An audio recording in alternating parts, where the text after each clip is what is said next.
Kapag matitibay ang buhay ay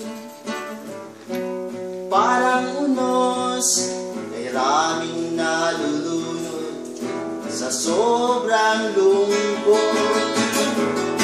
Ang buhay ay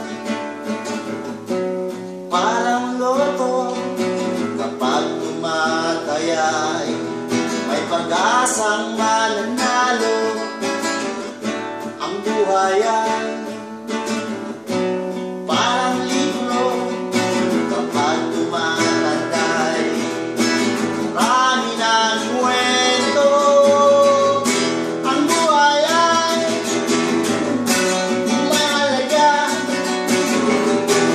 tulad ng bigas, huwag kang mag-asayahan.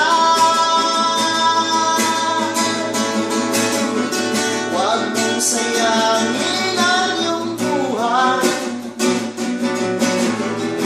gamitin mo ito, labanan ang iyong buhay.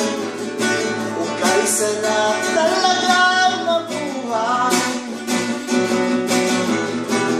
Bakit ba tao ika'y bumibigay?